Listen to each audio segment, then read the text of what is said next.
Hebatnya orang miskin itu kalau ngamal itu dramatis. Betul itu. Jadi makanya kenapa Nabi suka orang miskin. Loh, saya pernah ditanya, saya ini punya teman yang kaya raya. Dia biasa ngamal 1 miliar, 2 miliar. Dia nggak terima sama fatwa saya, Gus kenapa Anda masih muji orang miskin? Ngamalnya tuh banyak saya sekali ngamal bisa 1 miliar, setengah miliar. Tapi kata saya, ngamal kamu itu tidak dramatis, nggak seru kata saya.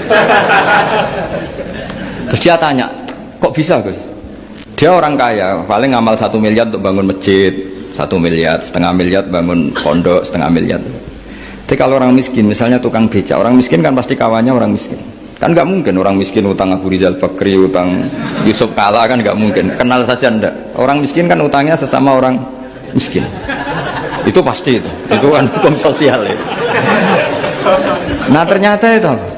Hari itu anaknya ndak makan, hari itu istrinya mau kelahiran. Utang sesama miskin, diutangi 50.000. Tapi uang ini dramatis. Kalau hari itu nggak makan mati. Artinya apa? Ada orang ngamal 1 miliar untuk bangunan, kadang aksesoris, yang satu ngutangi 50.000 tapi taruhannya nyawa. Nah sekarang menyelamatkan nyawa sama bangunan keren mana?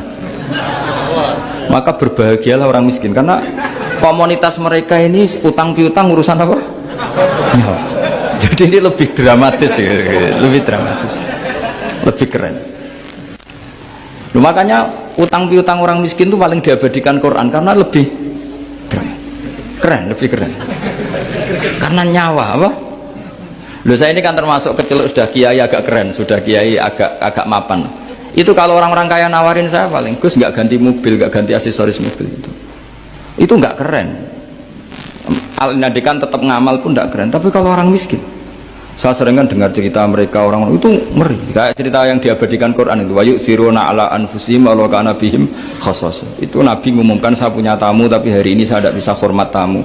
Ada sahabat yang usul, saya ya Rasulullah, perlu dicatat dulu di Arab tuh nggak ada warung, nggak ada GoFood, nggak bisa kamu pesen online terus, wah nanti delivery gitu nggak bisa.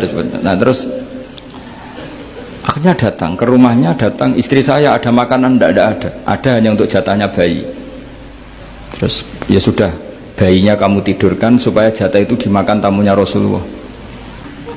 Sehingga pagi-pagi dia datang ke Nabi, kamu punya amal apa? Sehingga tadi malam ada ayat wa yu'thiruna ala anfusihim walau kana bihim khassasa. Mereka mengalahkan kepentingan dirinya sendiri meskipun punya kepentingan sendiri demi tamu tadi. Terus cerita dia, kita tamu tadi malam ya Rasulullah, yang saya sanggup menghormat, sebenarnya saya tidak punya apa-apa, hanya jatah bayi. Itu aja dramatis, bayinya ditidurin dulu tapi tidak disuntik ganja, tidak ditidurin biasa nanti kan, ditidurin biasa. Terus suami saya pura-pura nemani, lampu dimatikan. Nah mungkin tamunya saking laparnya gak penting mikir itu, yang penting makan aja. Jadi maka sebetulnya orang-orang miskin itu tidak usah hiru, wah itu orang kaya bisa ngamal masjid 1 miliar, 2 miliar. Tetap ngamalnya ini sesuatu yang tidak mendesak. Tapi sesama orang miskin, kalau temannya minta tolong itu mesti dramatis. Istri mau kelahiran, kematian, kelaparan, wah yang diselamatkan itu seru semua. Artinya gini ya, kalau miskin ya nikmati saja, itu ada peluang untuk menyalip pahalanya orang-orang. Tapi yang kaya ya tetap kaya. Kalau semuanya